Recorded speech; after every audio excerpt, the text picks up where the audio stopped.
You know, tapping the mic reminds me of a story. A young man who had joined the Catholic priesthood had reached a point where he was going to be ordained. And so he came to this very big service. It was, the church was full and the bishops were there, the choir was on its elements, everybody was excited. And so he was actually panicking because he had never spoken in front of such a huge crowd. And so he came forward and he started to tap the mic. Those of you who are Catholics know that the Catholic liturgy is quite responsive. And so he tapped the mic, and usually they say, "The Lord be with you," and people respond by saying, "And also with you." He tapped the mic and he couldn't hear if it was working or it was not working. And then he said, "I think there's something wrong with this mic." And they responded and said, "Also with you."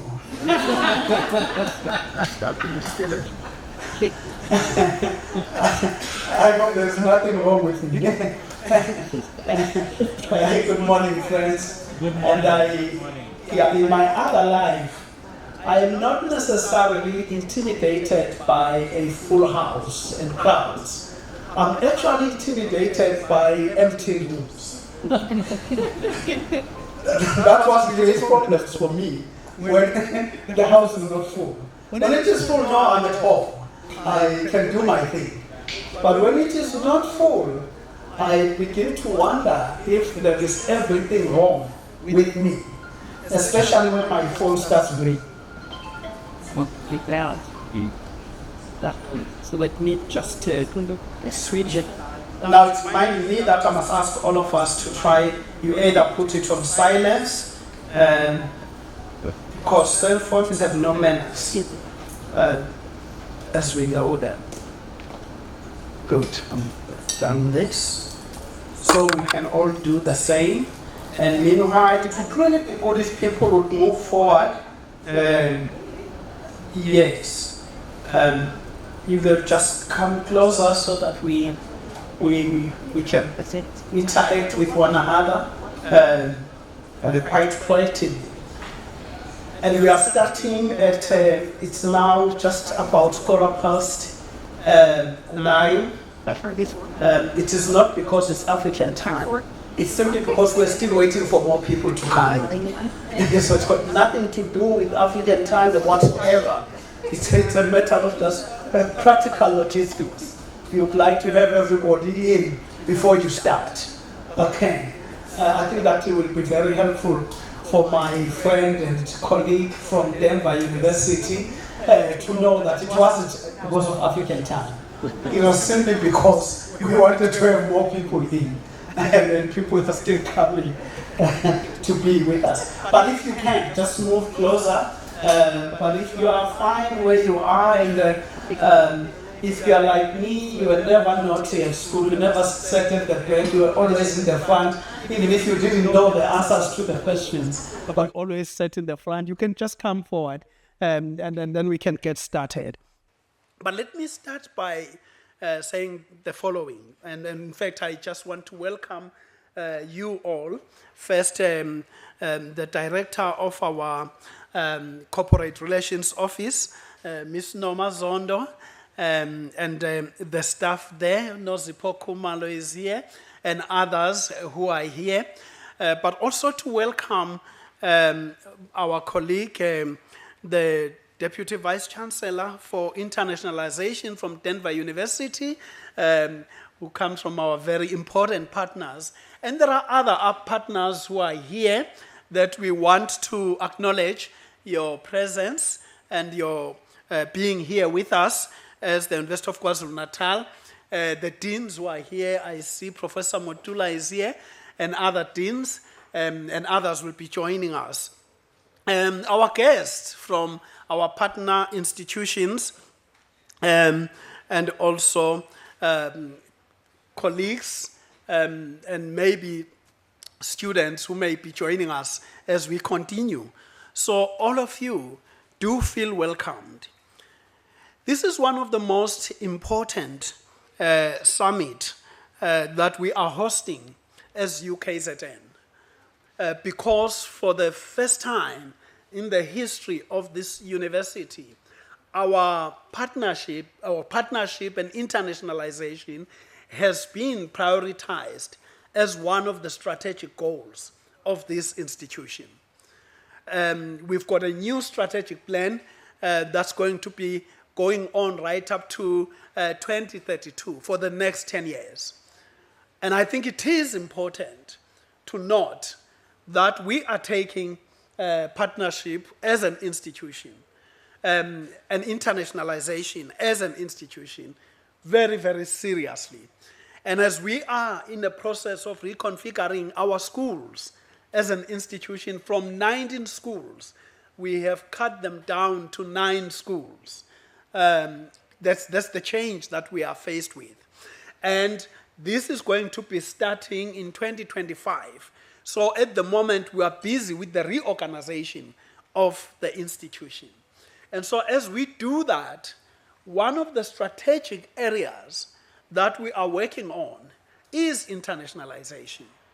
And so we don't do this as we are here as a formality that every year we need to have a gathering like this one to look at partnerships and internationalization.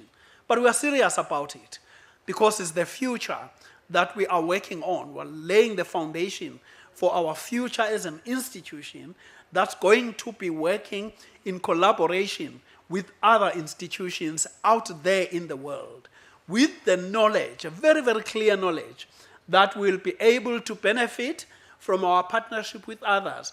But we also have a lot to offer to other partners in the world. So it is the right place and at the right time that we are hosting this summit.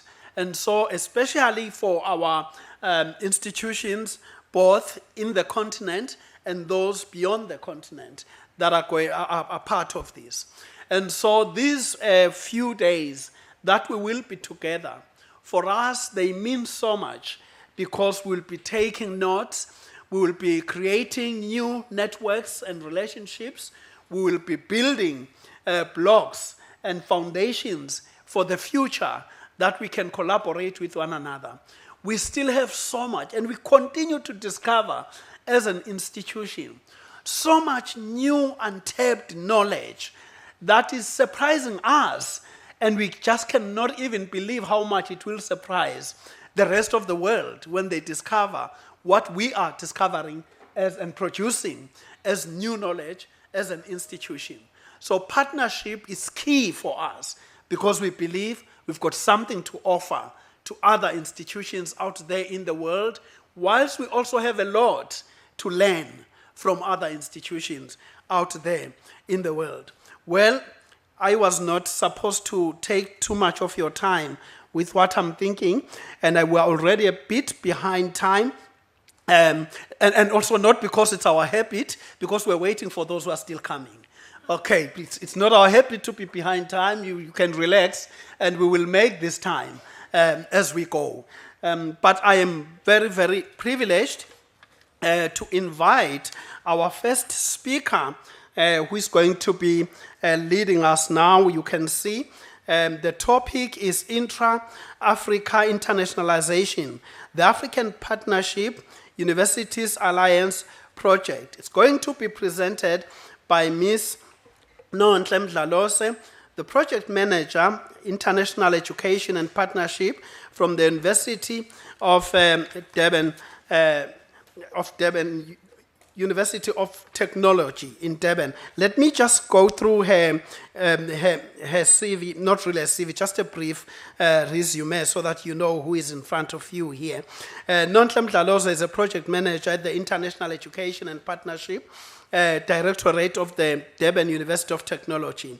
She is currently on a new strategic project, the African Partnership Universities Alliance. This groundbreaking initiative brings together 10 South African universities working towards Africa-centered internationalization in higher education. Her current work focuses on advancing intra-African collaboration and knowledge production through strategic partnerships across the continent and contributing to the decolonization of internationalization practices.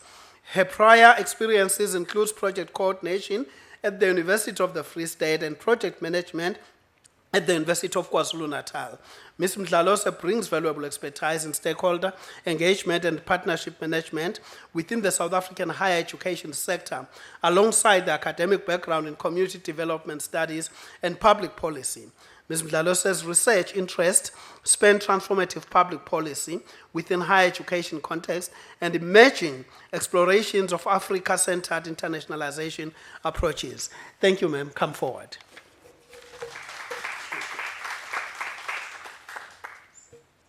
Good morning, colleagues. Good morning. Okay, you will forgive me. The crowd is a bit intimidating, so if I sound very panicky, I'll get over it in a minute. As Prof has introduced me, my name is Nontle Mdlalose, a proud employee of the Durban University of Technology, who's also a proud representative of the 9 other South African universities we're working with in this project, including my home university, which I'm in today, which is very exciting because I started here, started working here, and now I'm back here. So I'm very excited about that. Thank you. Yes. Okay, so my task this morning is to sort of introduce to you our African Partnership Universities Alliance, which is a new project. I'll say new because we are in our first year of implementation. Yeah, we were a bit delayed when it came to sort of hitting the ground running because we were supposed to start last year. So we're in our first year of implementation, and it's a very exciting project that is...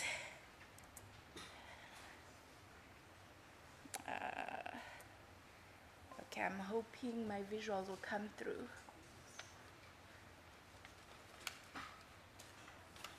Okay, as I was saying, APUA is the HET funded project that came from, I'll say its roots come from an internationalization policy, which came as a national outlook for the country, meaning it's sort of a government initiative or a government focus now to say we're noticing that within higher education, most of our partnership, our collaborations kind of lean towards outside the continent. And then the focus now wanted to bring everything back to home, to Africa, to our continent, that how about we start sort of working together and start focusing on our own continent. Aligned with all the other visions. As you know, we have Agenda 2063 and things like that. So I will call that as our key root focus of how we actually came about, because the national policy came out first in 2019, which sort of set out clear priorities of saying it would be good for South African universities to prioritize activities and engagement, starting with their neighboring counterparts and the overall continent. So the policy, it's broad, but I tried to sort of pick the key pillars which sort of led to DUT applying for a grant with the HET, and then the grant being sort of, they were advised that, no, how about to make it collaborative? I'll get to that. So the policy, what I highlighted from it was that it sort of highlighted intra-Africa mobility, as I had mentioned that when you look at trends, I won't speak on the academic terms, but scholars who are here, they would know that when it comes to publications, funding, scholarships, most of everything goes to certain parts of the world, sort of limiting or neglecting or having smaller numbers that are centered within our continent. So when it comes to mobility, knowledge co-creation with regards to publications, scholarships and everything, so it was sort of saying we need to start from home. the strategic framework by DHET. And then also looked at partnerships. We have research chairs. Universities do a lot when it comes to collaborating and doing research and groundbreaking things within with their counterparts. So most of these also, they lean outside the continent. Even with capacity building, I feel like maybe in most instances, we find that most of the experts will expect them to come from certain parts of the world and not from within our continent. In my own in my own understanding. So, DUT's response was to, we get those seasonal or annual grant calls by the DHET, which are aligned with the national priorities, and then a request was written, a proposal, through the UCDP grant applications, and it was aligned with this policy framework.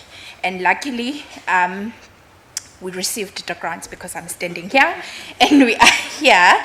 And yeah, I wish my director was here to explain, because he says it very nicely, that during the negotiations, when you're told maybe expand the scope, and then they reach out to the other universities, and then those who are like-minded came in, and the 10 of us, we are very proud to be part of this groundbreaking initiative. So the policy impact areas, I'll also link them to our, it'll be a bit of a repetition, but you'll see at the end why I had to sort of emphasize. So APUA, as I said, we are 10 universities. We all have our strong points. Some are universities of technology, some are universities based, we have one based in a township area in Umlazi. We have two or three which are based in sort of rural areas. We have two which are sort of focused mainly on research. So we come with our different strengths, different priority areas. But what binds us together is that we are looking, the project is focusing on research, is focusing on engagement, is focusing on teaching and learning, and is also focusing on innovation. So it's sort of a holistic outlook of how the overall higher education institution work and covers, and that's how we respond to our policy. So we sort of transitioned, or we are hoping to transition from the traditional approach of the dominant north and south, global north and south partnerships with limited intra-Africa collaborations, or one way of knowledge co-creation, production and flow, and also resource dependency. Because when it comes to sort of scholarships, we know we in a conference, I ended up learning about the big brother tendencies, that when you come from your small university in Africa and you are sitting with the big boys, you become the stepchild. It was a very interesting conversation to me, especially who is new in the landscape of internationalization, but I felt it and I understood when they were talking of practical examples of how we sort of need these, but then how can we also, don't we have our own capabilities, don't we have our own capacities and things like that. So those are the sort of kind of interesting approaches that we wish, okay, this is where we are standing, this is where we would like, this is what we would like to see, or sort of transform the landscape of our sort of higher education in the continent. So our vision is to sort of move towards focusing on Africa, prioritizing it in terms of both research, in a manner that we share the little that we have, so that we mutually benefit, we build together, and we sort of have long-lasting collaborations. Because there was also a very interesting talk, someone saying, you might be surprised that maybe we do have a standing MOU with your university, but they gather dust and collect dust. How do we then move beyond that? How can we sort of keep the engagements growing and sort of have that sustainability in our collaborations which are within the continent? So in that background, it was sort of showing you the roots of where APUA comes from. Actually, the HET had given it a very long name, like Capacity Building for Africa-Centered Internationalization of Higher Education. So the consortium, we thought, no, for us to be remembered easily in the circle, can we name? And then we came up with the African Partnerships Universities Alliance, which is an alliance which is led by my proud employer, Durban University of Technology. We have a very democratic partnership because we work, everything we do together. The administrative role of leading and giving structure to the project is not dominant. We're talking about collaboration. It is truly collaborative in its nature. It's one of the most empowering things I have seen. There's not even maybe a single sense where it says duty gets extra. We literally split everything in 10. It's very empowering and very good to see what we've been afforded or the opportunities that we have been given, because equally all the directors, the manner in which the project is structured is that it is positioned in the international offices of the 10 partner universities, which I will introduce now. And the project leaders are all the directors who are fully committed and who are fully driving the initiative within their universities. And there's not even a single one who I would sneak out, rat out and say they are falling behind. All 10 partner universities, we have been privileged to be given this opportunity. And the key goal that the HET tasked us to do is to say, we want South Africa to expand Africa-centered collaborations in South African higher education. The proposal, I had promised not to go all technical because I didn't put any references, but when you look at the structuring proposal, which gives a project a direction and all the steps, it's very strict. It says maybe 3 webinars, 3 this, 3 that, and then these are the goals. So in that checklist that we have or that we are delivering, in a way, it asks us, okay, if you decided to look at the issue of cross-border qualifications, what are the challenges? Who's experiencing those challenges? And what are the possible solutions? At the end of the day, the HET wants to know, why is it that maybe we're attracting less students from certain regions or all the regions, even in our neighboring you can drive to Lesotho, you can drive to Botswana, but why aren't students coming in? How many of our students, are we sending our students outside? Are they happy to go outside to these neighboring countries or to stay within the continent?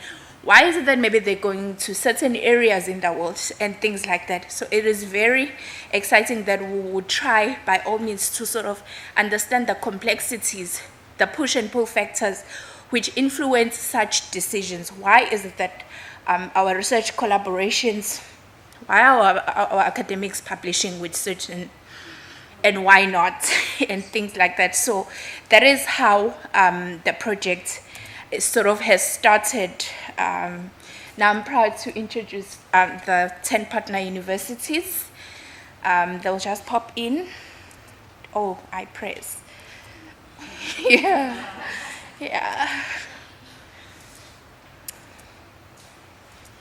And we've been busy. We have been busy. We have done so much this year. I will get to that, but we have the Durban University of Technology, which is based here in Durban, just a few minutes away. I'll just start with my homies, Mangosuthu University of Technology, which is based here in Umlazi, also in KZN Durban.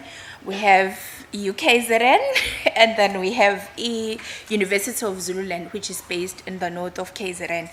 And then we have CPUT and UWC, who are based in Cape Town. And then we have Limpopo, who's all alone out there. And we have Rhodes University and Walter Sisulu University. So as I mentioned, we're all driven by just one common purpose, and we have very different and broad sort of outlooks when it comes to internationalization, even just international education on its own. Okay, as I mentioned, I'm not sure if the visuals are okay, they look blurry to me. I try to sort of show this complexity of ours. When I was looking at when I was just preparing this presentation, I realized that, okay, when it comes to UJ and UKZN, they are sort of our research powerhouses in a way. And when we look at CPUT and DUT, they're driven by innovation in a way, even when it comes to research, certain aspects, but key drivers, which sort of classifies our diversity and our strengths and our perspectives. And then when it comes to sort of those institutions which are focused on projects and I don't know, the word is not coming to me, but initiatives which are sort of about regional developments, because I know that they'll be looking at maybe policies. For instance, Walter Sisulu University has a project looking at cross-border qualifications, and they have certain universities they are looking at and things like that. So I saw, okay, this is also what UL, when it comes to their partnerships in the continent, that, okay, they are most based on sort of regional development. And then you have those who are looking at higher education comprehensively with research. They have chairs, they have things like that, and then that's UWC and UNIZUL. This was just to give a sort of a scope of how holistic we are if you look at us as a team. But individually, we also have certain niches where if you say you would like to collaborate, you know that, okay, if I'm looking for this is the university through the projects that I can say I'm coming in and I would like to sort of engage the project on.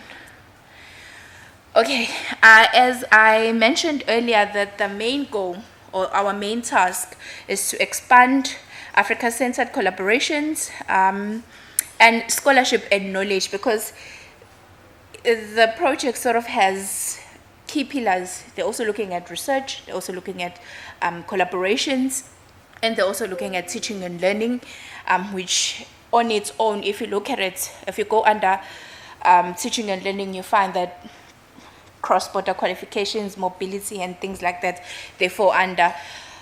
So yeah, that's the broad collaborative focus which we're looking at.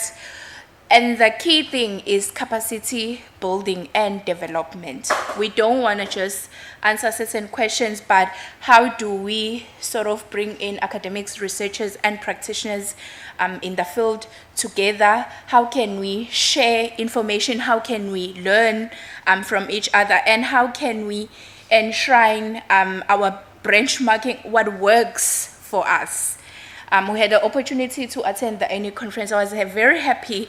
I was even finding out myself when the partner universities were pitching, where the section where you will just, for I think 5 minutes, you pitch your university, you mention your key projects or things that you are proud of. And I was like, okay, we're doing a lot, but not much is out there. I was very happy. I'm like, okay. So in a way, we feel like it's important to sort of capacitate our own staff within universities. We know that there are universities, not that we'll get envious, but we know they'll have this chair. This year you hear, now they have a Sachi chair. Next year they have this. How do they do it? How can we all equally benefit? We're actually planning, our next webinar will be on sharing funding opportunities which are for Africa-centered scholarship in the continent. And when we were in the planning meeting, there's a lady who was talking about, that I think they said EU scholarship, EU funding is coming out. It would be good to sort of say it out to the attending universities and say, in preparation of the proposal writing and things like that, how can we sort of help each other and things like that. So that's when it comes to saying we are trying to capacitate our universities to just grow together and be able to rely on each other and sort of draw strength from one another, because we'll never achieve this common goal of growing our Africa-centered collaborations, knowledge and scholarship if we decide to do it in silos. Okay, I think I speak a lot because I remember covering this, what APUA focuses on. So I will just read that on capacity development initiatives I just mentioned, fostering Africa-centered collaborations in research, teaching and partnerships, and finding means of working together to strengthen Africa-centered partnerships. That is the key. Not just knowing or having the information, but how do we make use of this information? How can we help each other to sort of grow together or gain strength from one another? Not that I'm being biased because it's our project, but I find that in the landscape that we're in, and in all the sort of overall I will call them guiding principles which we all subscribe under or draw strength from or draw guidance from your SDGs to your to our Africa Agenda 2063 and everything which universities, they always say we are taking this approach because of this. As a project, I feel like we come in at an important time where the focus is saying it must come back to Africa. So this growing recognition for higher education to sort of take a lead in collaboration and learning towards others or their counterparts in the continent, I feel like we are at the right time. The project sort of launched at the right time where most universities are having this burning sensation of saying, okay, this is where the direction of higher education is moving to, because even across the countries, different universities are now starting to open their own internationalization offices and things like that. So the project is important based on that. So I said this and saying, standing by the motivation of growing knowledge, that is centered and scholarship that is grounded on African realities, because we will complain about, you will even end up questioning, am I doing the correct qualification if I'm gonna remain unemployed? Is it even this qualification relevant? Is things like that. For our policymakers and for our institutions to sort of reach a point where they understand that the education that they produce, does it speak to our African realities? I think it needs to start with us who have the privilege to sort of start such conversations when it comes to partnerships and when it comes to initiatives which are supposed to sort of support teaching and learning and scholarship within our universities. Promoting academic mobility and research partnerships within and between African scholars and institutions. As I mentioned, that our guiding proposal had said we must have a certain number of workshops, webinars, guest lectures, networking session, information sharing session, and strategic visits. So as we're in our first year, I compiled a list. We have been very busy. In the beginning of the year, in June we started moving from the administrative sort of formulating an implementation plan, because this is a project. How are we gonna sort of assess impact? How are we gonna sort of be seen out there, or how can we make a meaningful contribution? We then moved to hitting the ground running, and in June we had our first guest lecture from Prof. Langa. It was on fostering international collaborations within Africa, and his focus was on policy. I remember there were scholars from different parts of the continent, and he was busy sort of introducing case studies, very broad, in many parts of the continent, looking at African scholarship. And then we moved to UKZN. Very happy that Dr. Odon is here because he was a guest speaker. It was fostering, we had a webinar on fostering intra-African partnerships. And not that because Doc is here that I'm biased, but it was one of the highest attended webinar with Nigerian colleagues, universities. I counted so many universities from outside the continent, from outside South Africa, which were present, and we were very, very appreciative because most of them have stuck with us and they've attended all the other webinars that we've hosted, and they even request and say, can we have the presentation slides and everything. So yeah, thanks, Doc.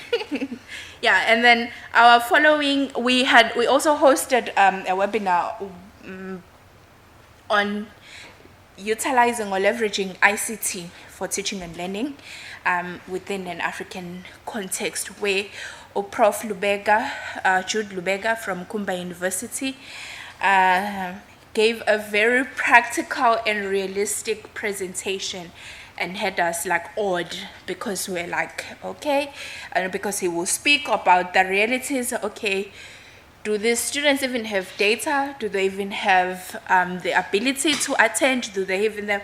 So he would talk about the importance and talk about the realities and talk about maybe what can we do. It was also one of a very interesting webinars that we had.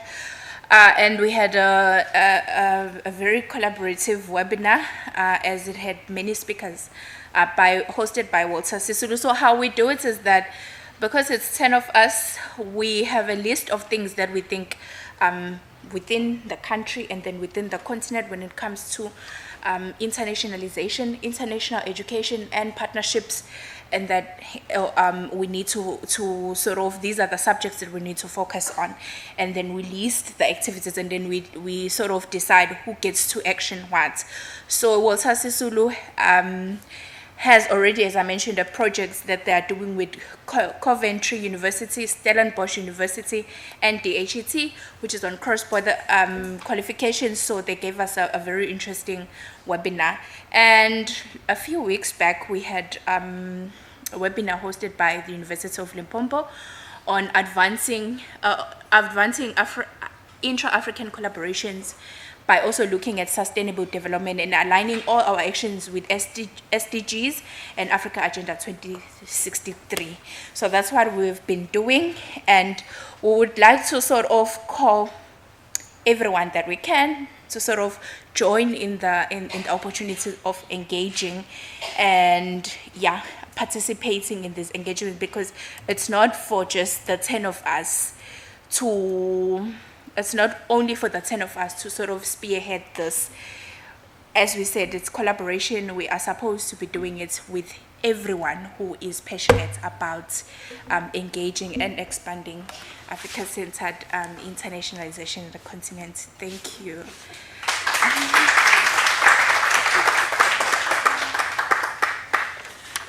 Thank you very much, Manyanda Siyabonga kakhulu for that information. Any questions or comments, just quickly? If people have got questions and comments.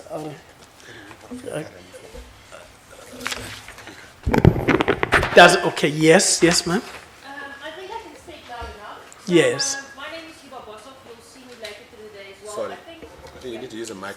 We're recording. Can't We're hear recording, me. yes. Now everybody can hear me very loudly. I know. I don't like being recorded. That's problematic if I'm being recorded. I don't think I signed for this, Norma. But okay, let's let the Poppy Act roll. I think one of the things, Nontle, you have explained very clearly how this partnership came together, who are the institutions involved, and we are in early days in this project. But what I would really like to also get a sense of, and I think for our colleagues here as well, is to what extent do you see or have you already seen this project foster intra-Africa collaboration? Because I think what we see is that these institutions are really coming together, but how are we linking with other institutions? All of us quite a few of us just came back from a conference in Ghana. This conference is a national, a continental conference that looks at internationalization. We are less than 100 people at this conference, of which about half of them were South African. So thank you, because the previous year I was mad at the South Africans for not attending this conference. We have the same European conference, 7,000 people rock up. So how are we then talking about intra-Africa collaboration, and how can a project like this really help us in that endeavor as well?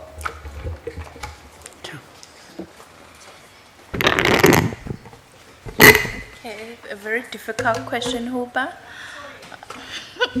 Okay, the key is to grow and try and infiltrate the platforms or avenues where we can sort of gain a bigger recognition and then pull in certain people. As you know, you're speaking about Annie, we are in talks with them, they've engaged. We are sort of trying by all means to say people won't come to the table. We must take what the initiative or motive of what we want to do in the continent, take it out there. So far, I'm actually proud to say that in the activities that we've had actually, I just didn't do my statistics, I've been doing it for reporting purposes, where I know that in each and every webinar, we will gain 2 or more universities which are outside South Africa. So as much as we won't boom and get 100, to me, it's progress. And we've had 2 universities out of the conference who have said, please tell us about this. This is what we want. We would like to participate. Please give us a profile of all the 10 universities. We would like to engage and we would like to see where these talks can take us to. And yeah, we've also had, talks. So it's a matter of saying, whenever we go out there, we try by all means to not market, but send out our invitations and our calls and the sort of motive of the goal of the project to as much influential avenues as we can. So far, that's the best way I can say for us to sort of grow and attract bigger voices and louder voices is through that. And also with our strategic visits, we don't just visit. We didn't visit Ghana because it was nice or we liked it. We only visited because the ANI conference was there, and you said ANI is big in the space of Africa-centered internationalization. And with all our future visits, we'll go where we know that our networking markets will be wide for us to send the message through. And as you said, the difference is always there when it comes to, that's what we're trying to sort of resolve. Yes. Okay, yes. No, this is the last one. We need to move on to the next one. Thank you very much, Program Director. Nonhle, thank you very much for the presentation. That is lovely to see the excellent work that our 10 universities are doing in South Africa. Nonhle, there has been concerns about the African identity in that our universities in Africa, or let's say in Africa in general, but like maybe making reference especially to South African universities, is that we still locked in using colonial languages. And that is for instruction and research. And that talks about the big issue of African identity.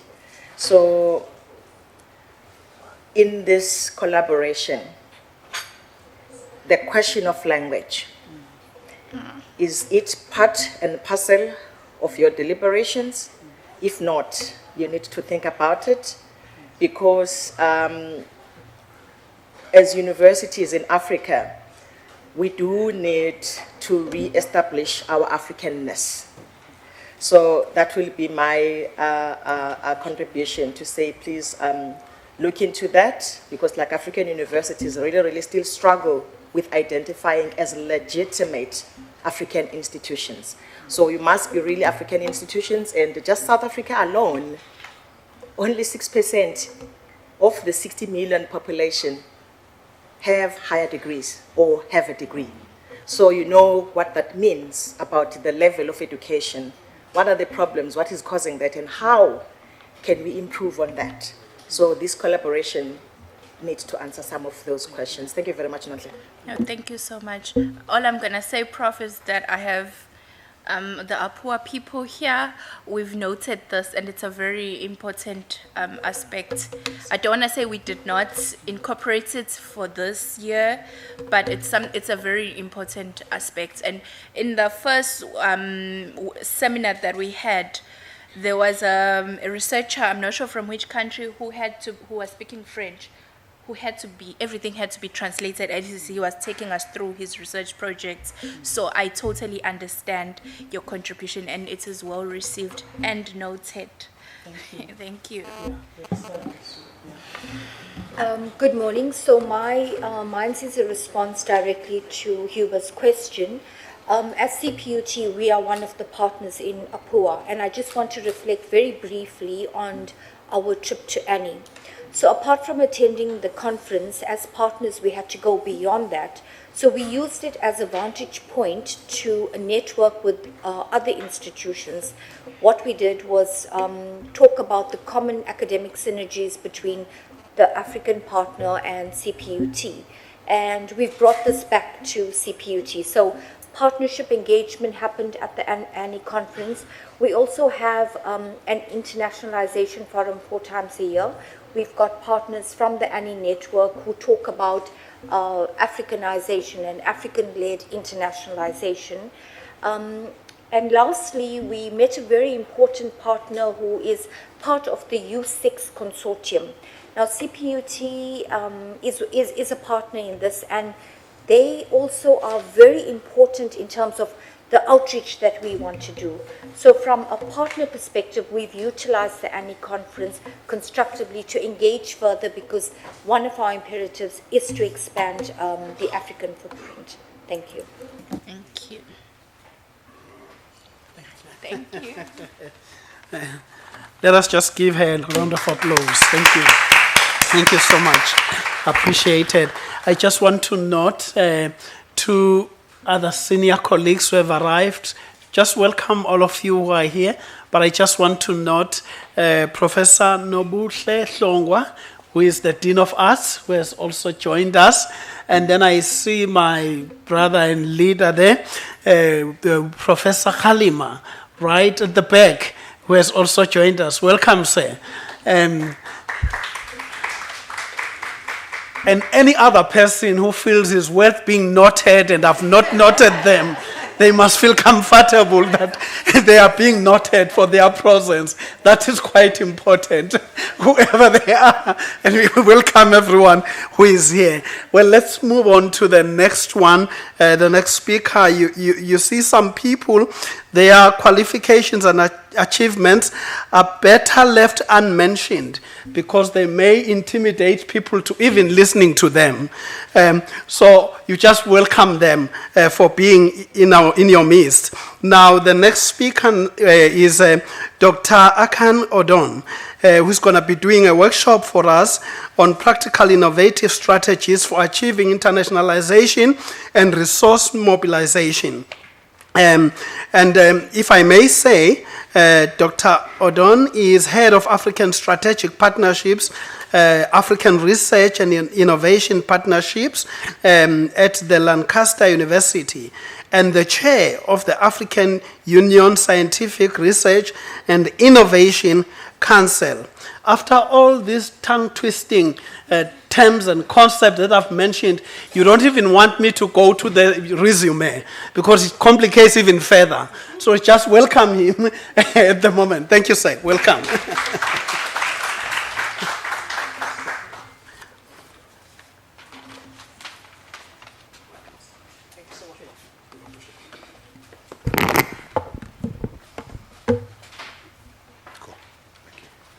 Thank you.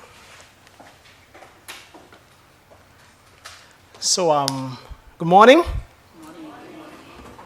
So actually, I've been told to do this like a workshop.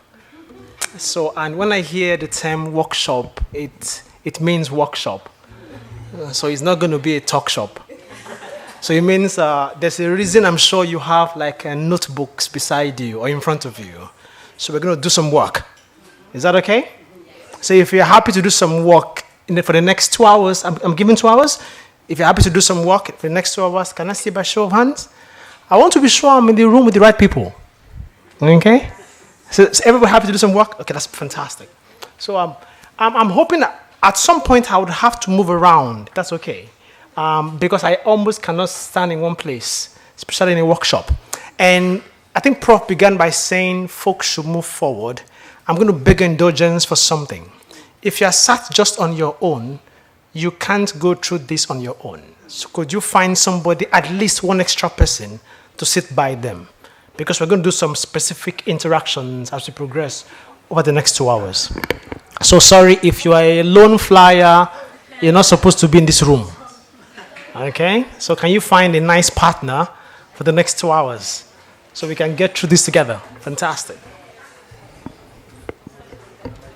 Okay? Everybody found a partner?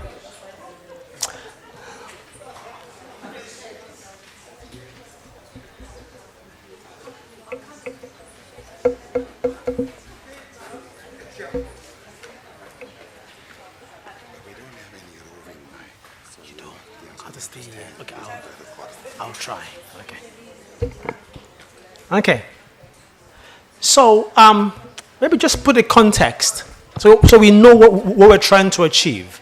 So, I will be your pilot on this flight, okay? And we do have a destination.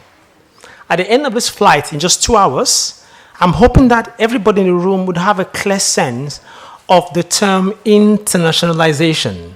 Because I hear that term being thrown around a lot. And each time I ask people, what does it actually mean?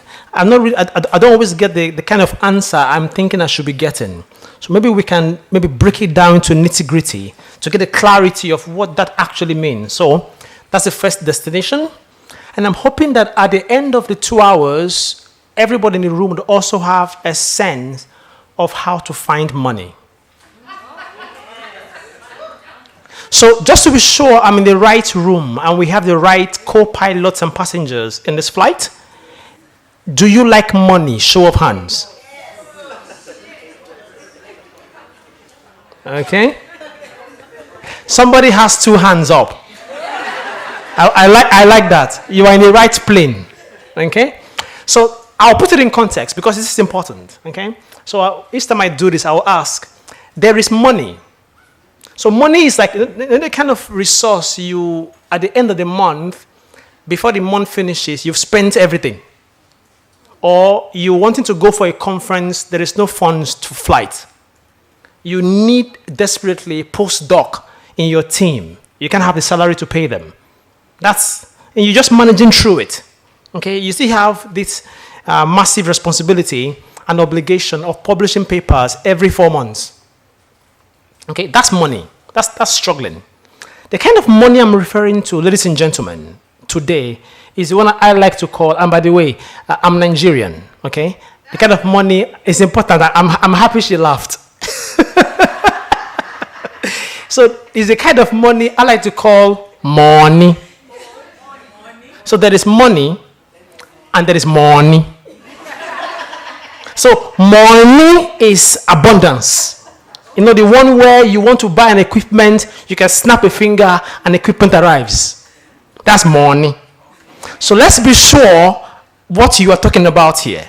So do you want money or do you want money?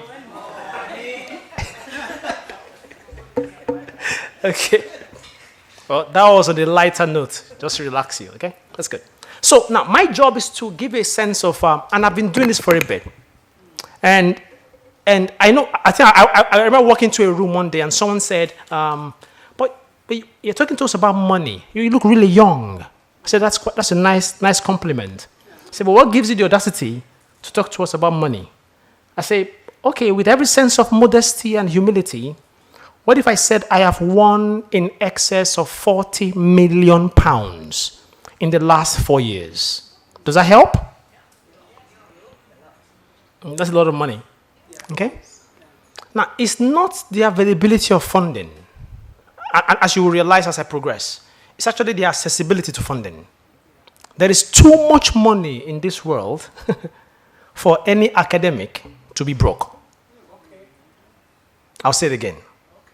There is too much money in this world for any academic to be broke. Okay? So the first point I want to make is this, and I think because the key word there is practical, innovative. So I'm trying to be as practical as possible. So I'm not going to throw theories at you. There are many people who give theories, which is nice. Okay? I want you to leave this room thinking, okay, well, I didn't used to do this before, now I'm doing this. Okay? And as a matter of fact, I'm hoping I can make you start doing some things here today. Does that make sense? So I'll give a simple example. If I ask just openly, and please be very open about this. If I asked, who has applied for funding in this room in the last 3 months? Show of hands. It's fantastic. That's really good. I get a feeling South Africa is different. Because when I ask this question in East Africa or West Africa, very few hands go up. Okay? Okay, maybe I'll open a bit. Who has applied for funding or some kind of funding in the last 6 months? I'm hoping everybody in the room should have. Who applied for funding last month? Show of hands. So the hands are reducing. Okay. Has it ever happened to you where you're worried about something, but you can't really tell what it is? And it's just in your mind, it's hanging there. And until you deal with it, it's going to stay there. Let me tell you how I operate. And this is true. I just have feeling I'm feeling unhappy somehow. I can't explain why. Then I realize it's because it's been 2 weeks and I've not applied for funding. Okay. That's actually true. Do you know, before I left the room this morning, my hotel this morning, I submitted an application for funding before I came here. You might know the funding. The funding is around the British Council funding, specifically around promoting sustainable education in Nigeria. I applied for it before I came here. So I'm speaking to you right now. I wish I could show you my laptop. There's a funding application that I was putting together when I arrived, which I will be submitting in the next 2 days. Everybody, bring out your phones. Let me show you something. Bring out your phones. A mobile phone, yeah. Bring it out. Now, go on. There's an app, a very nice app called Google that that most people actually have. So let's try something very simple. So you see what I mean. Go on Google, okay, and then type the following. Type international funding in, then write your area of specialty. So if you're in education, international funding in education. If you're in engineering, international funding in engineering. If you're in forensics, international funding in forensics. Let's see what you get.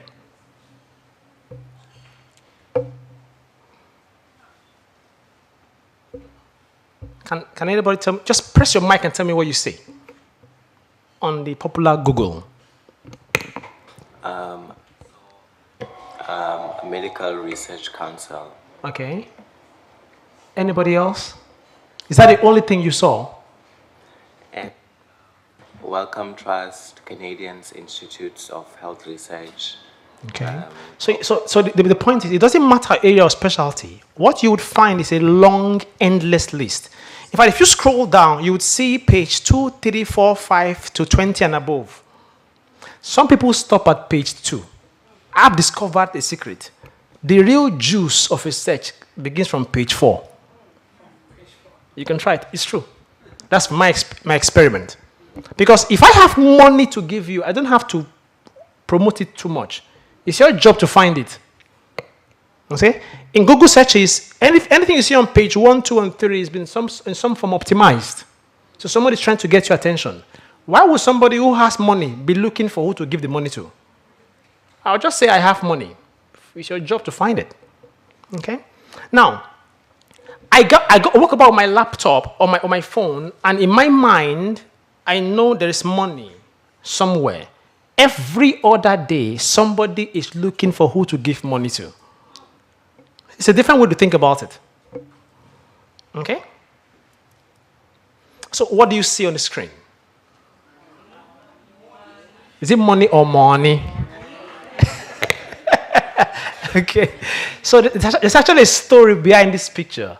So a few years ago, that was in 2017, I was having, it was the end of the year, and I was thinking about what gift to get myself. Because in my job, I travel a lot. I cover over 30 countries. I'm always on the road.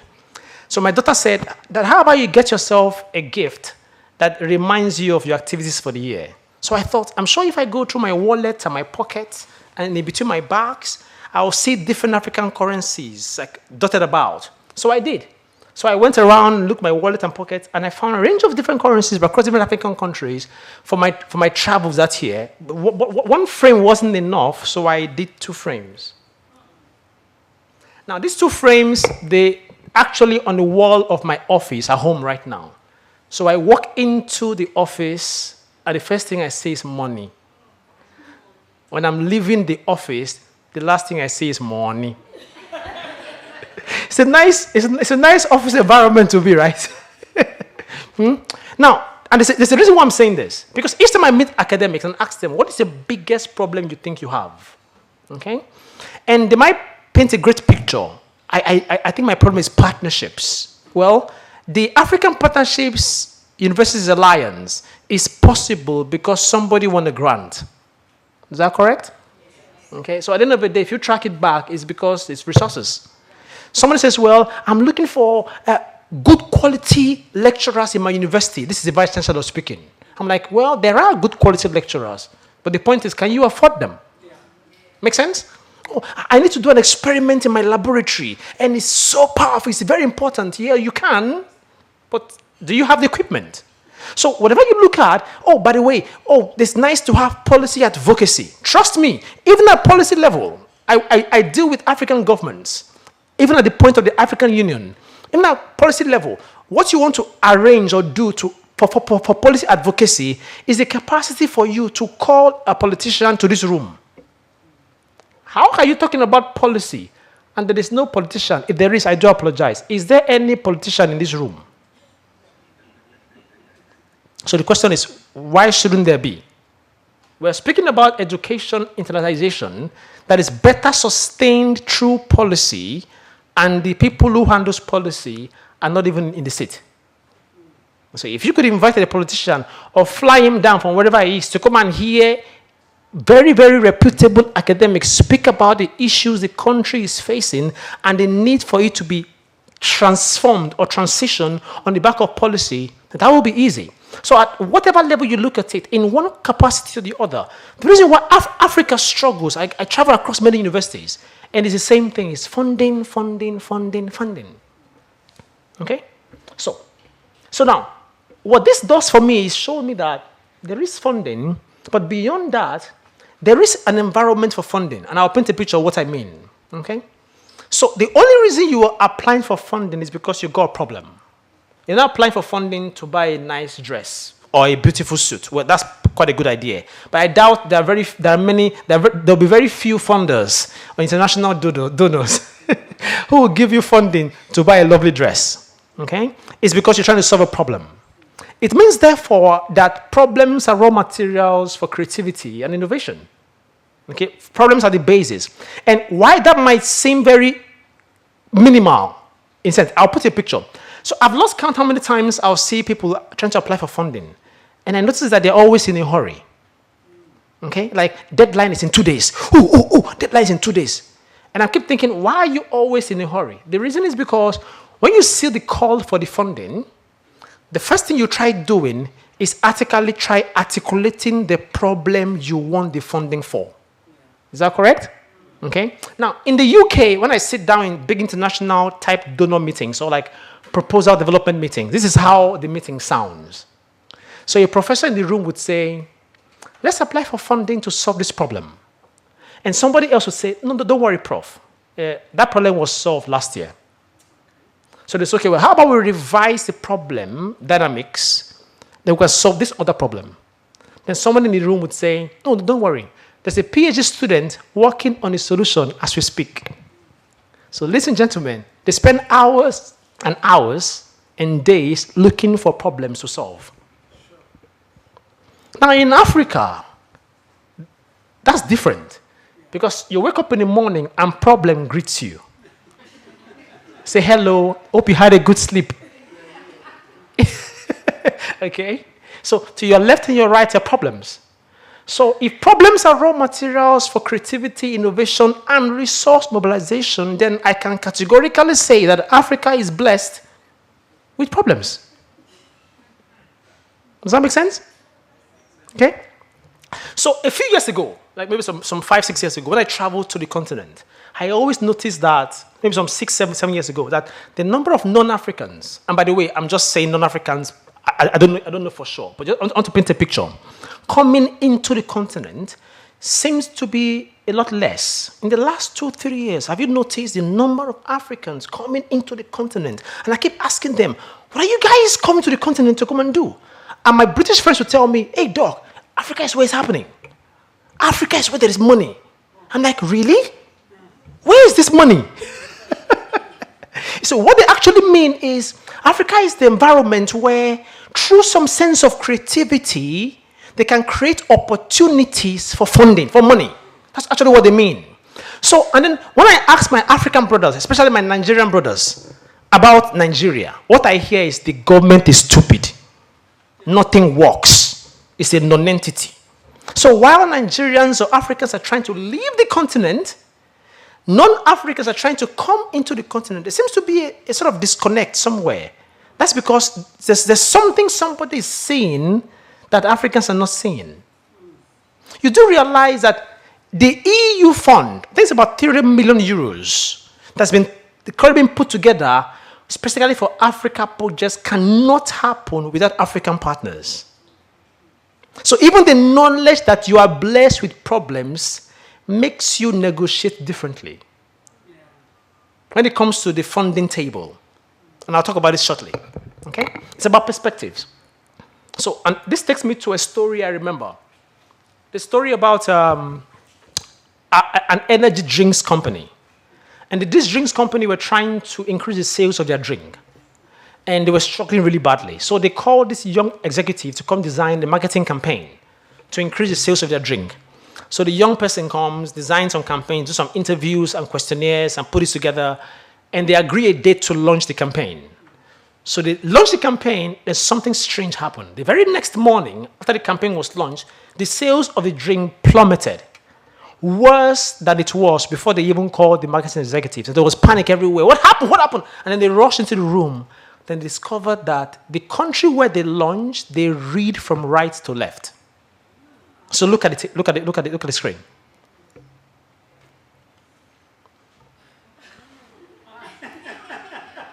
So the campaign was launched in the Middle East. So a young woman or a young man wakes up in the morning and goes, I'm strong and healthy. I take your drink and I collapse. God forbid. Okay, so while they got the context, the content right, they missed the context. And so I can't talk about internationalization. It's quite Is that for me? No. You scared me to death.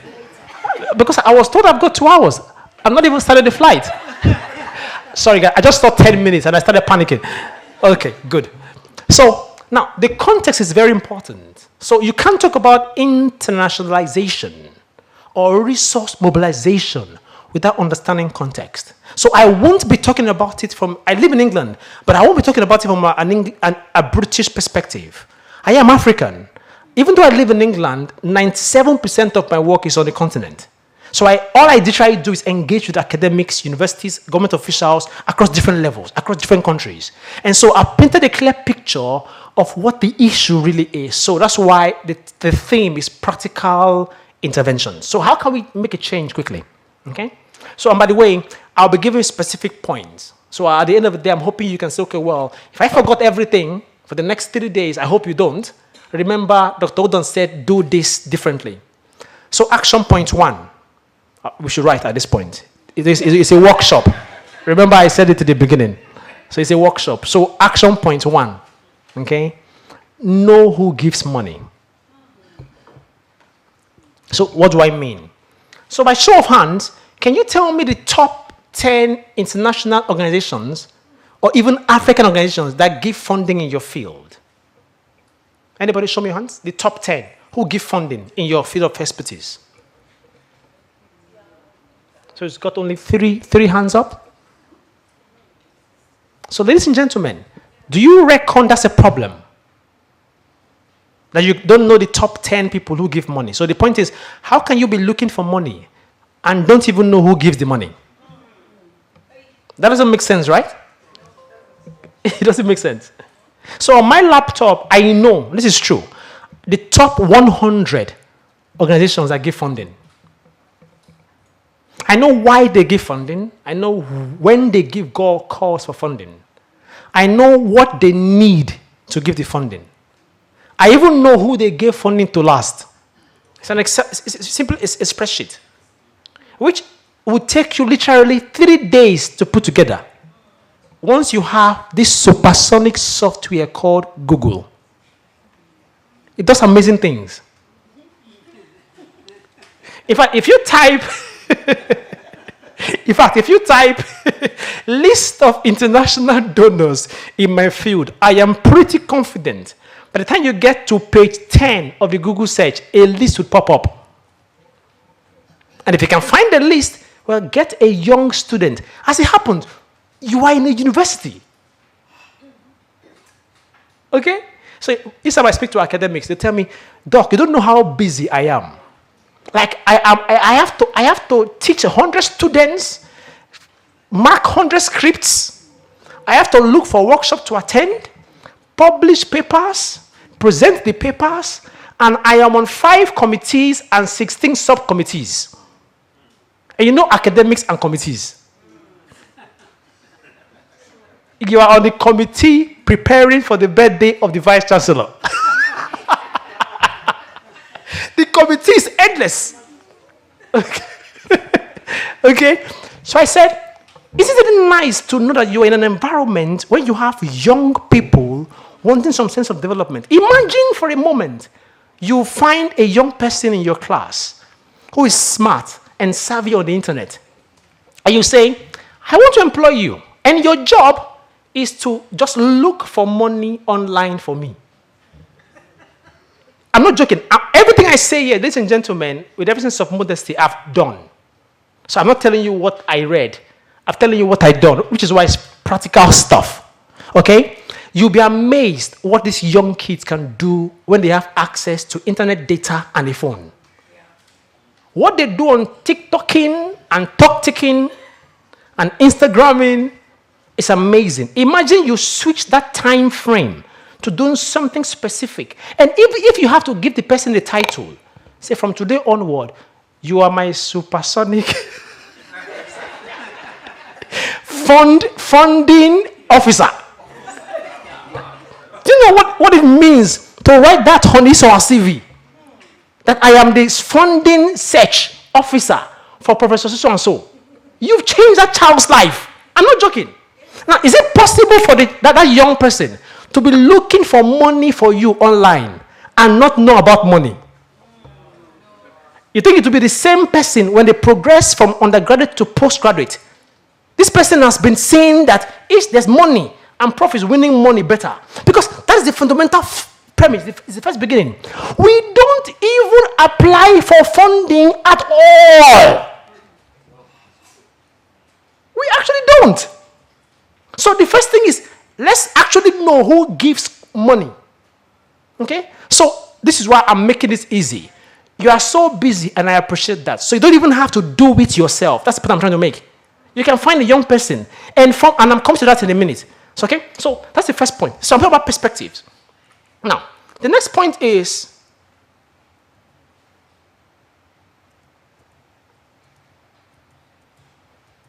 problems.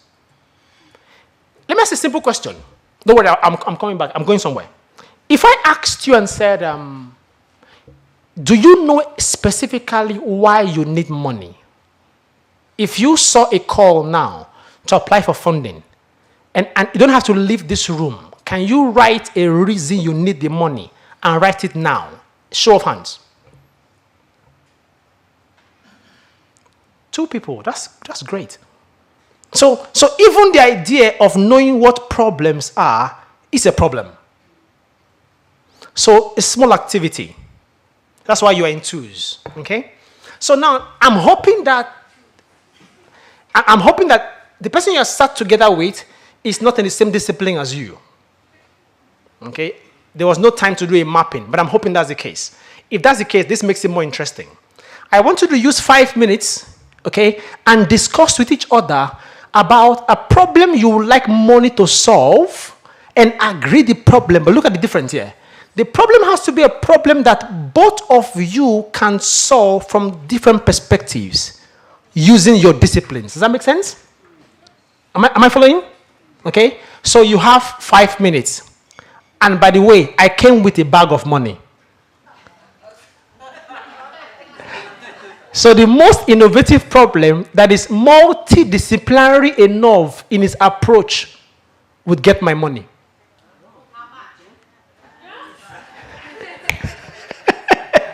It's theoretical money. Okay, guys, you got 5 minutes. Let's go.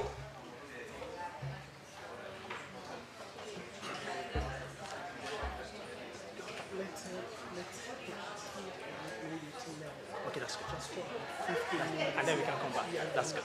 That's good.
Because I've just come back from the West of London. Okay. Yeah. I'm actually at the Africa Advisor. University of London, yeah. Okay. It's wonderful. Yeah, I was with her. Okay. It's fantastic. I like what you do. Thank you so much, Prof.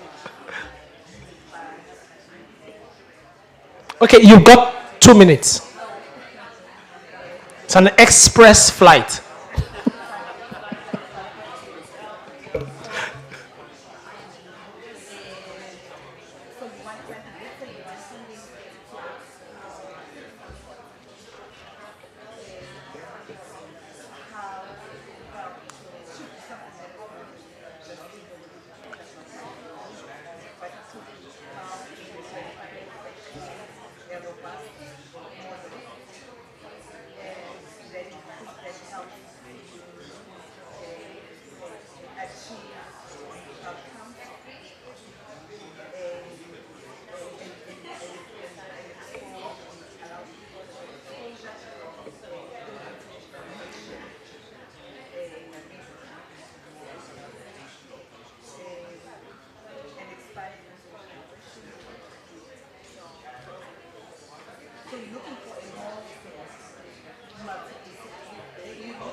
Okay, let's start wrapping the problems up.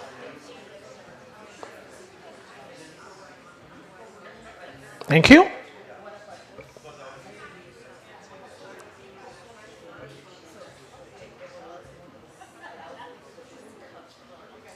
Okay. Thank you very much. So, what's going to happen is, as we progress, I can assure you, it's going to get noisier. Okay, it's going to get louder, because I know of specific activities that will get us into a nice conversation. So, I want to put a simple flight rule, if I may. Okay, because I'm working with time. So, at some point, I'm going to give you time to do some activity together. I would like to call a decorum or quiet in the room. I'm just going to say, one house, 3 times. And I'm hoping that by the third one house, there is absolute silence. So anybody who is speaking after the third one house would have to lift my flight mid-air, no parachute. No, I'm just joking. So let's go through the problems. So anybody, so what I want you to do for me is just tell me the problem and tell me how those different disciplines were thinking about the problem or how you might resolve it. That's what I want you to tell me. Anybody? Volunteer? Okay, you go.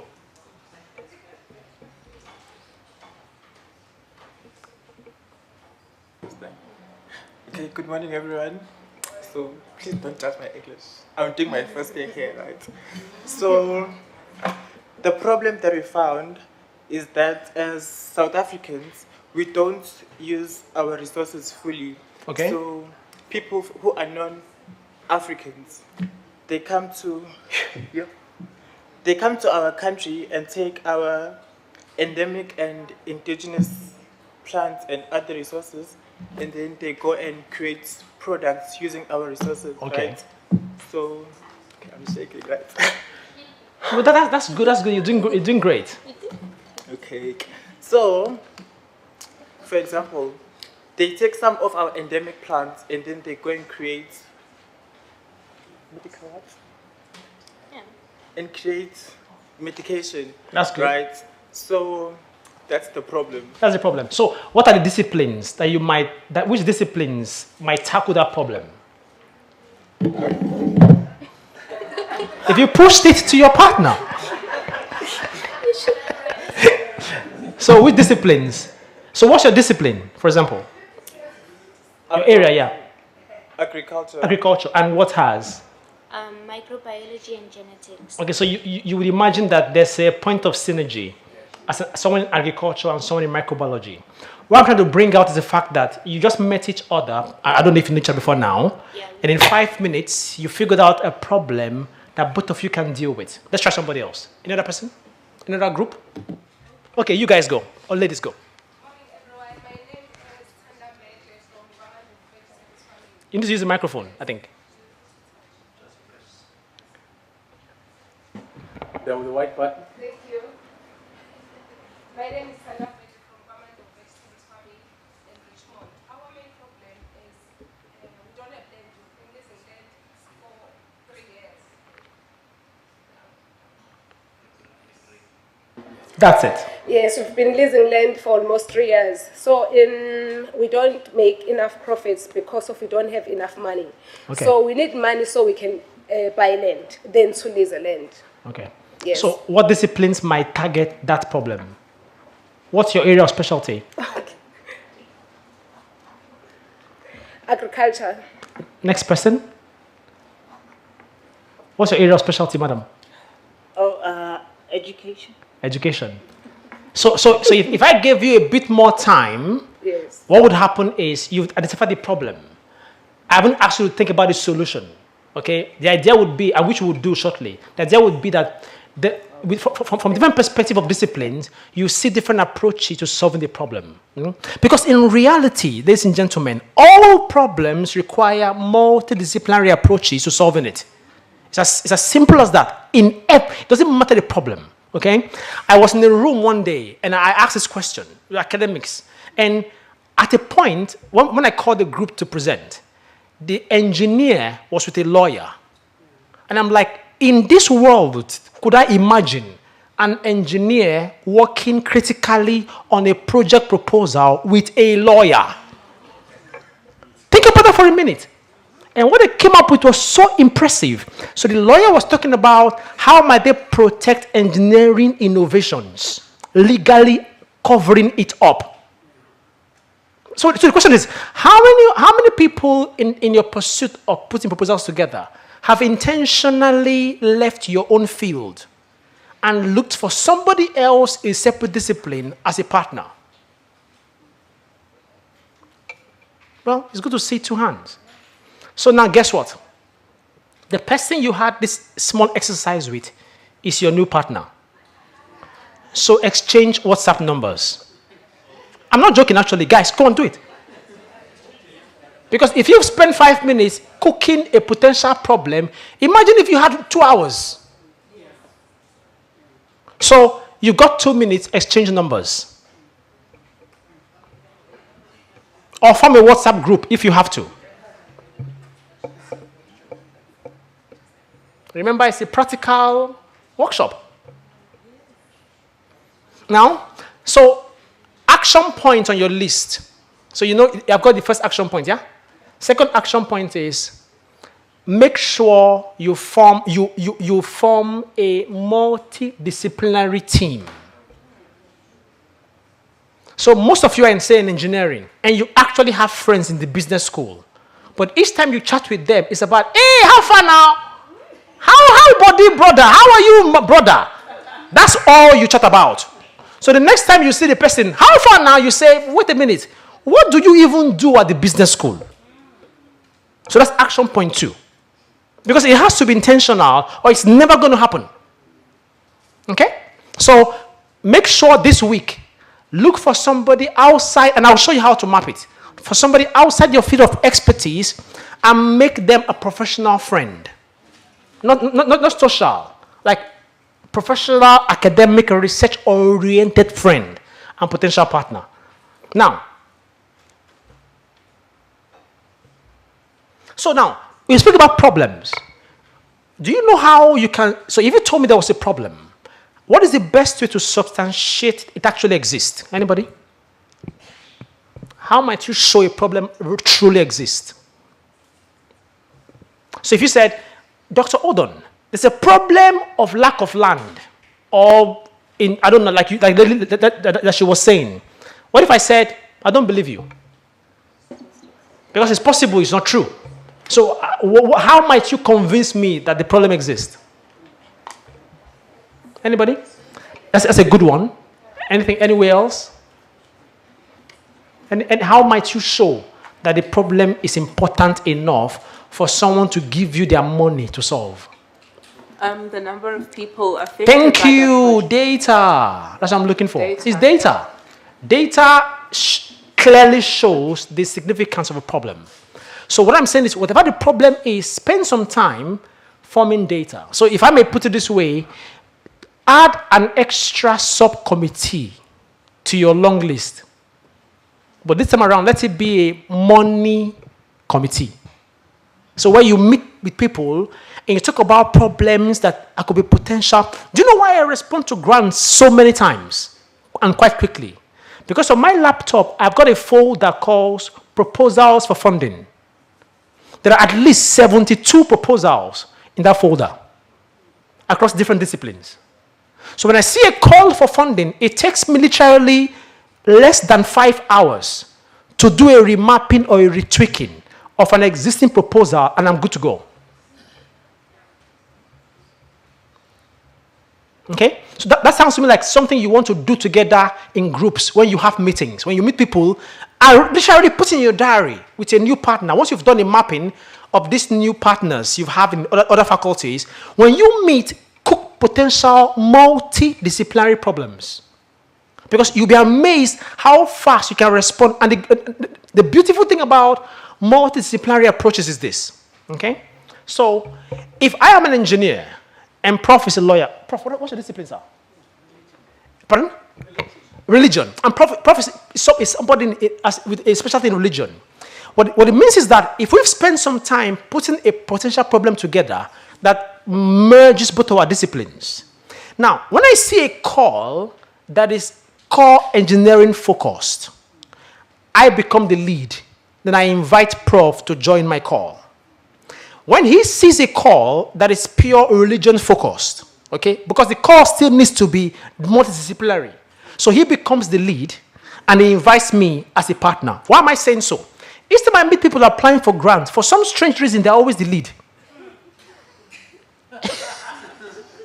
Literally, I've checked. Everybody I meet who is applying for grant in most African countries I've been to is always the person leading. I'm thinking, wait a minute. Why are you leading?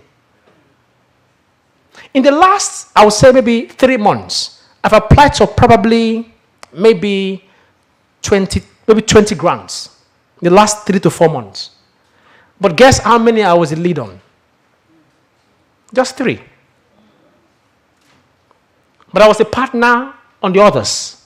But then you need to put yourself in that position where somebody can invite you to be a partner on their own proposal. That's the problem. Nobody's inviting you because you haven't put yourself. I don't mean it that way. Like nobody's invited you to their wedding. That's not what I mean.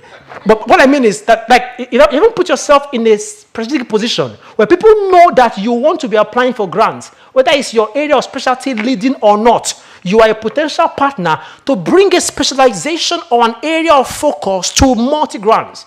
Imagine if your friends know that. If your friends in many faculties know that whatever their proposals are, just when it comes to the specialty on gender, you can use gender on every discipline. Hello? You are someone in education. You can be the education go-to person on every proposal.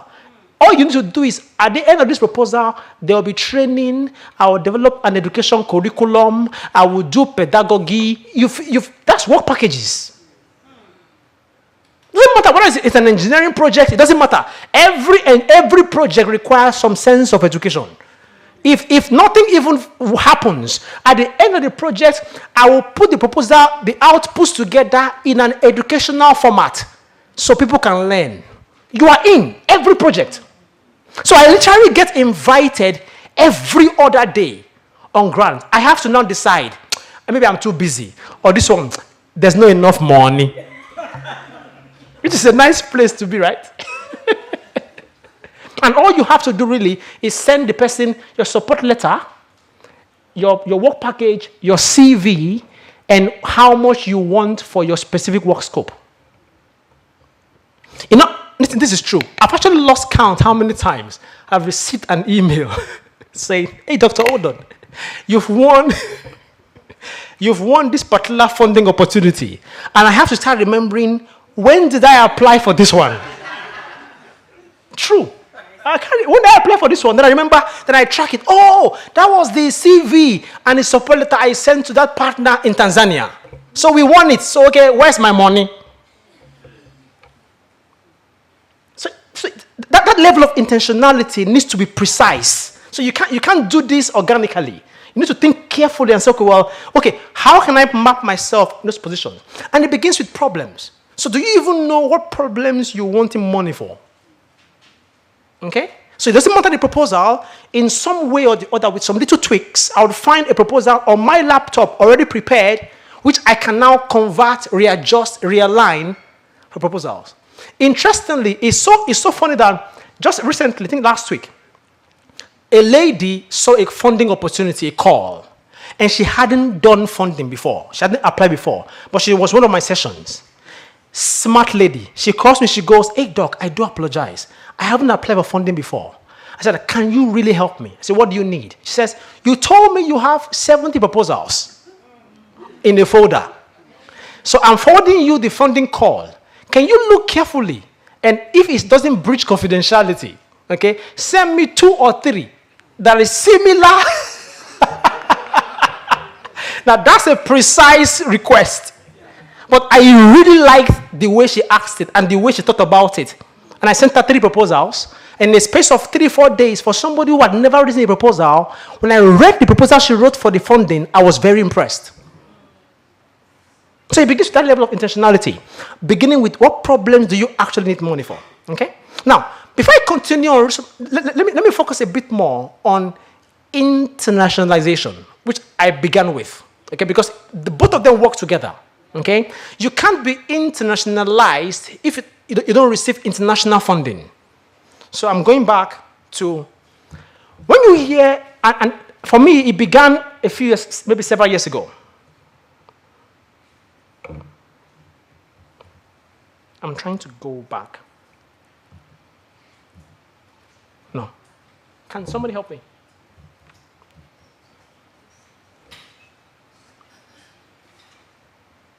Sorry, ladies and gentlemen.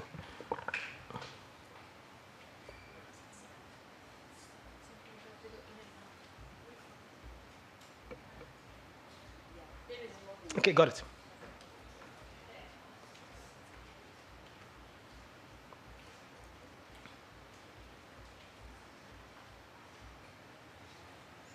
So the question is, what makes a university international? So you're going to have 2 minutes, have a chat with your new business and funding partner. Okay, that's your new funding partner. And just come up with 1 or 2 points that you think would make a university international. Because that's the root word of the term internationalization. So you got 2 minutes, have a chat.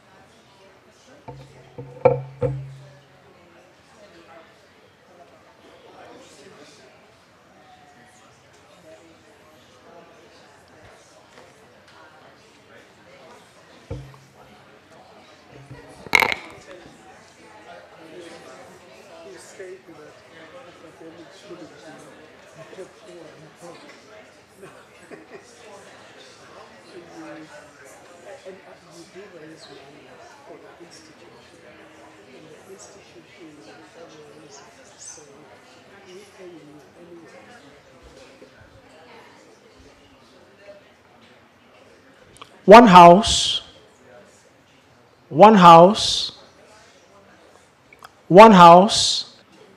I like this room a lot. So what did you guys discuss? Just throw it at me. Yes? Just 1 point. In our discussion, for a university to be international, you need to have partners. International partners. Yes, international That's good. Partners. Anybody else? Just throw it at me. Just throw it at me. International partners. Anything else? Okay, with my partner, we discussed that the university or the institution will have to accept more international students. International students. That's good. Next person. Let's go. You guys are on the roll. I'm coming to you. Yes? Okay. Hosting international programs. International programs. Fantastic. Let's go. Respect for diversity of individuals that goes beyond academic. International diversity. Okay, that's fantastic. Anybody else? Let's go. Mutually beneficial. I like this one. This is good. Let's go. Internalization at home. At home. I like it. So this is local context. Let's go. Anybody else? It's not working. Just shout it, bro. International. Oh, you are on fire. You are on fire, man. Let's go.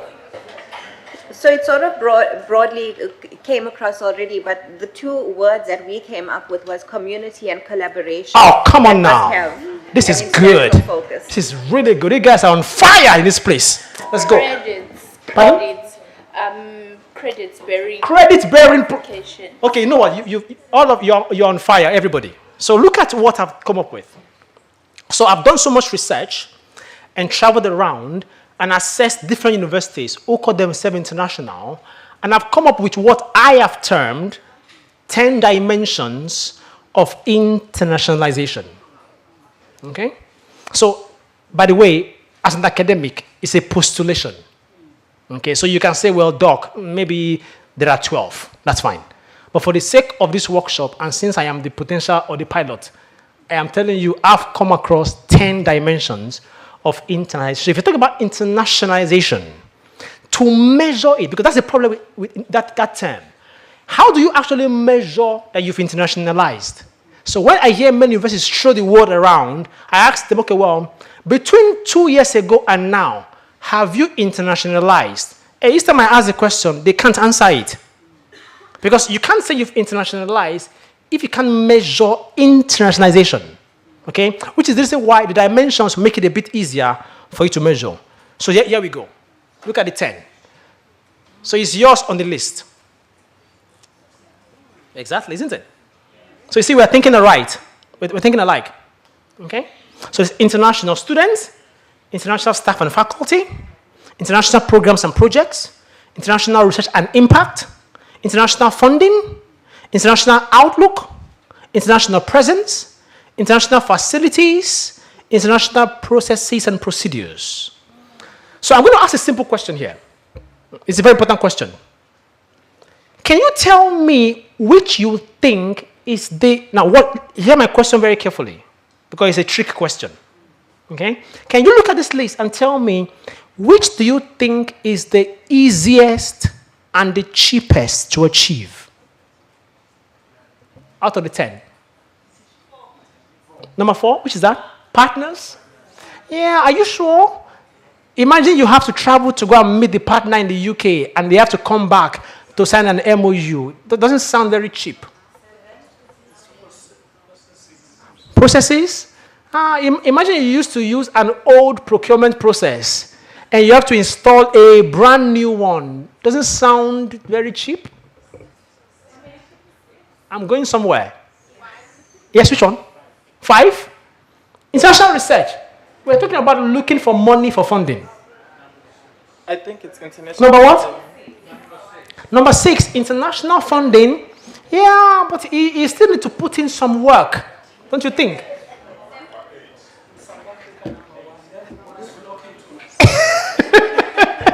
So international students is a bit easy to measure in South Africa, okay? But in Ghana, not very easy. Because for many Ghanaian universities, over 80% of the students are Ghanaians. Doesn't sound very international, does it? Okay? Do you know what I think? And this is me thinking, but I want to explain why I think the way I'm thinking this way. And you can accept it or not. That's fine. I think the cheapest and the easiest is actually number 7. And there's a reason why. Because it's your mind. So an outlook is the way you view something. It's just just decide, okay, today I'm thinking international. And you might think that's just very minimal, but I will explain how important that is as a foundation. So watch. So Lancaster has a campus in Ghana. Like Lancaster University in the UK has a full campus in Ghana. So 3 years after they set up the campus in Ghana, I flew into Ghana for a meeting with, I think I had a chat with the provost. And I asked him and said, hey, provost, currently in Lancaster University, how many international students do you have? I don't mean in the UK, I mean the campus in Ghana. And I nearly fell off my chair when he told me that they have students from 17 African countries. In 3 years, only one thing drove that. It's outlook. Because they know from their outlook, the way they position, that no matter what they do, no matter where they go, international students as a parameter is non-negotiable. So it even influences the way they recruit or the way they market because the outlook is right. Am I making sense? Okay? Now the trouble is many institutions, in fact, and by the way, I'm speaking from two perspectives in this room. I'm speaking from an institutional perspective, but also from an individual perspective. Because I'm conscious that there are many individuals here who don't influence the institutional framework of universities. But you want to do amazing work as an individual. So I'm covering at both ends. Okay? So why am I saying so? So your university might not be internationalized, but the question is, you as an individual, can you be? So I'm going to ask a question. So let's test that. So I'm going to describe everyone in the room with 2 phrases, and I want you to think about it carefully and choose one. Okay? So phrase A is this. I am, follow me, I am, okay, a South African academic who is interested in the international landscape. And B, I am an international academic who just happens to be living in South Africa.